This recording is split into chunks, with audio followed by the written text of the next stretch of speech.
Hello दोस्तों, मैं राहुल द्विवेदी आप सभी का फिर से स्वागत करता हूँ।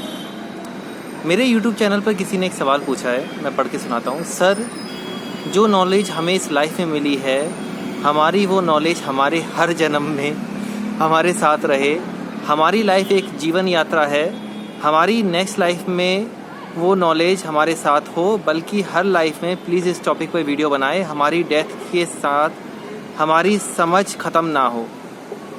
ठीक है, जो मतलब मैंने समझा इस सवाल का वो ये है कि इस ज़िंदगी से आप जो भी सीख रहे हो वो सारा ज्ञान आप चाहते हो कि अगले जन्म में ट्रांसफ़र हो जाए, वो सारी नॉलेज आप अगले जन्म में ट्रांसफ़र कर लो। तो उसके लिए आपने बस इतना ही कहा है कि इस पर वीडियो बनाओ। बेसिकली आप शायद ये बोलना चाहते हो कि उसके लिए हमें क्या करना चाहिए। तो जवाब ये है, कुछ नहीं करना चाहिए क्योंकि वो ऑलरेडी ट्रांसफ़र होती है। मैं बताता हूँ कैसे। तो मेरे पास भगवद गीता है, इसमें आप अध्याय 15 निकालिए और अध्याय 15 के श्लोक नंबर 7 को पढ़िए। ममे वांशो जीव लोके जीव भूता सनातना मनष्ठानि निन्द्रियानि प्रकृति स्थानी कर्षयति। इस बद्ध जगत में सारे जीव मेरे शाश्वत अंश हैं। बद्ध जीवन के कारण वे 6 इंद्रियों से घोर संघर्ष कर रहे हैं, जिसमें मन भी सम्मिलित है। इसका मतलब है कि ये पूरी दुनिया असल में एक रूप है और वो एक रूप है परमात्मा का, और हम सब लोग उसके अंश हैं। सारे जीव जो है वो उसके अंश हैं, और प्रत्येक अंश मतलब प्रत्येक जीव जो उनकी इंद्रियां होती हैं, मतलब 5 हमारी शरीर की इंद्रियां और 1 ज्ञानेंद्रिया, तो 6 इंद्रियां जो होती हैं, इसके वजह से एक समझ विकसित होती है, और उसी समझ की वजह से हम आपस में संघर्ष करते रहते हैं, और उस संघर्ष में हमारा मन भी शामिल होता है, मतलब इंद्रियों के साथ मन भी शामिल होता है। अब अगला श्लोक है, शरीरम यद्वाप्नोति यच्चाप्यु कृत्मातीश्वर गृहीत वैतानि संयाति वायुर्गंधार निवास्यात्। इस संसार में जीव अपनी देहात्म बुद्धि को एक शरीर से दूसरे में उसी तरह ले जाता है जैसे वायु सुगंधि को ले जाता है। इस प्रकार वह एक शरीर धारण करता है और फिर इसे त्याग कर दूसरा शरीर धारण करता है। तो इसे ज़रा समझने की कोशिश कीजिए कि जैसे एक इंसान अपने कपड़े बदलता है और एक कपड़ा त्याग के दूसरा कपड़ा पहनता है, आत्मा भी उसी तरीके से एक शरीर छोड़ के दूसरे शरीर में जाती है, लेकिन जिस दूसरे शरीर में वो जा रही है वो भी एक इंद्रियों का समागम है, और जिस शरीर को छोड़ा था वो भी इंद्रियों का समागम है, और इंद्रियों से ही मन जुड़ा होता है, जैसा कि पिछले श्लोक में बताया है। तो आपकी जितनी भी समझ है वो सब ट्रांसफ़र होती है। अब इस चीज़ को डिटेल में जाने के लिए मुझे आगे के कई सारे ऐसे क्या कहते हैं वर्ड्स और उनका अध्ययन करके आपको बताना पड़ेगा, और उसके लिए पूरा वीडियो अगर मैं बनाऊंगा, जो कि मैं कर सकता हूं क्योंकि भगवद गीता को मैंने अनगिनत बार पढ़ा हुआ है, तो वो करीब 1.5-2 घंटे का होगा। तो उतना लंबा मैं अभी जाना नहीं चाहता, लेकिन शॉर्ट में मैं आपको बताना चाहता हूं कि जो आपने सवाल पूछा है वो होता ही है। आप जो भी अभी इस ज़िंदगी में सीख रहे हो वो सारा का सारा ट्रांसफ़र होके आपके साथ जाता है, और आप अगले जन्म में अपनी समझ को मतलब जहाँ तक यहाँ तक सीखा है, जैसे एक लेवल अगर लिया जाए कि एक है अल्टीमेट लेवल और एक है कि आपने यहाँ तक सीखा, तो आपने अगर यहाँ तक सीखा है तो आपका अगला जीवन जो शुरू होगा उसकी समझ यहीं से शुरू होगी। यही कारण है कि कुछ बच्चे पैदाइशी इंटेलिजेंट होते हैं और कुछ बच्चे बच मूर्ख टाइप के होते हैं कि उनकी बुद्धि उतना काम नहीं करती, लेकिन कुछ बच्चे इंटेलिजेंट बुद्धि के साथ पैदा होते हैं। क्यों? क्योंकि वो पिछले जन्म की अपनी सारी समझ को लेके इस जन्म में आए। वो अपने आप होता है, ये प्रकृति ही ये काम करती है। आपको अगले जन्म की चिंता करने की ज़रूरत नहीं है। आपको अगर करना है तो ये जो अभी जन्म चल रहा है मैडम, इसे सुधार लीजिए, ये ज़्यादा ज़रूरी है।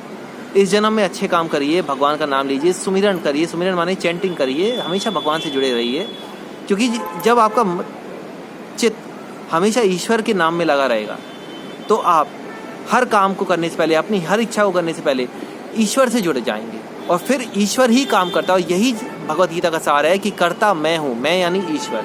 ये भगवान ने अर्जुन से कहा था कि कर्ता मैं हूँ, तुमसे निमित्त मात्र हो। तो जब आप ईश्वर को ध्यान में रख के कोई काम करते हो तो ईश्वर उस काम को करते हैं। और जब आप ईश्वर को ध्यान में रख के नहीं करते हो तो आप प्रकृति की ताकत जो आपके थ्रू, आपके माध्यम से बहना चाहती है, उसे आप रोक देते हो। और फिर आप अपने तरीके से जब करते हो तो चीज़ें वैसी नहीं होती जैसा आप चाहते हो, और फिर वहीं से सारे दुख शुरू होते हैं। इस चीज़ को और सिंप्लीफाई करके समझना हो तो जैसे भगवत गीता का सार है कि तुम करते वही हो जो तुम चाहते हो, लेकिन होता वही है जो मैं चाहता हूँ। इधर मैं का मतलब है ईश्वर। ईश्वर जो चाहता है वही होता है। तुम करते वही हो जो तुम चाहते हो, लेकिन होता वही है जो मैं चाहता हूँ। तुम वही करो जो मैं चाहता हूँ, मैं यानी ईश्वर। तुम वही करो जो ईश्वर चाहते हैं, फिर वही होगा जो तुम चाहते हो। अब यहाँ पे कई लोगों के सवाल होते हैं कि ईश्वर क्या चाहते हैं, ये हमें कैसे पता चलेगा। भैया बहुत आसान है, जो ज़िंदगी आप जी रहे हो ईश्वर यही ज़िंदगी आपके लिए चाहता है। अपनी ज़िंदगी को स्वीकार लो, क्योंकि आपको हो सकता है लगता हो कि मेरी ज़िंदगी में लाख प्रॉब्लम है, मेरी ज़िंदगी में कुछ भी ठीक नहीं है, बट सच तो ये है कि ईश्वर आपको करोड़ों प्रॉब्लम से बचा के ये ज़िंदगी दी है। आपके साथ इससे भी ज़्यादा बुरा हो सकता था। भगवान ने ऑलरेडी बहुत कुछ ठीक करके दिया है, क्योंकि जो भी होता है अच्छे के लिए होता है।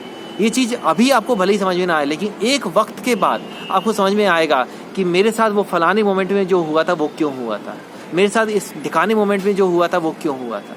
एक वक्त के बाद सबको वो मैच्योरिटी समझ में आती है कि इस उम्र में मेरे साथ जो हुआ था वो क्यों हुआ था, उस उम्र में मेरे साथ जो हुआ था वो क्यों हुआ था। हर क्यों का जवाब वक्त अपने आप देता है।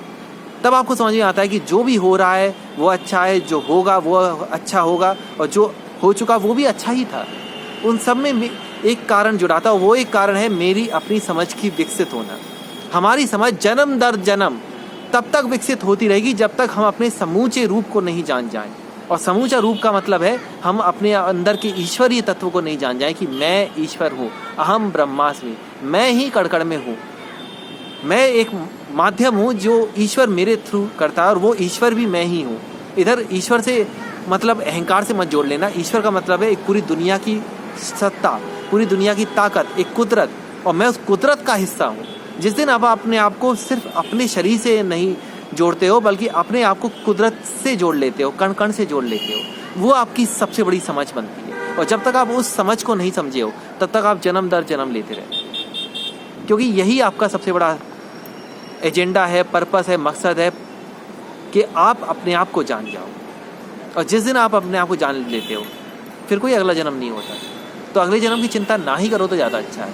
यही जन्म सुधार लो और अपने आप को जान जाओ, ईश्वर का नाम जपो, सब अच्छा होगा। इस जन्म को स्वीकार कर लो, क्योंकि खुद भगवान ने कहा है कि तुम वही करो जो मैं चाहता हूँ, फिर वही होगा जो तुम चाहते हो। तो इस जन्म को स्वीकार लो, फिर अपने आप वही होगा जो आप चाहते हो। तो अगले जन्म की चिंता ना करो, इस जन्म को सुधार लो। इस जन्म में ऑलरेडी बहुत कुछ अच्छा है, और इसी को एटीट्यूड ऑफ ग्रेटिट्यूड यानी एहसानमंदी का भाव कहते हैं कि जो मिला है, जितना मिला है उसी में खुश है, सब कुछ अच्छा है, ऑल इज वेल, सब अच्छा है।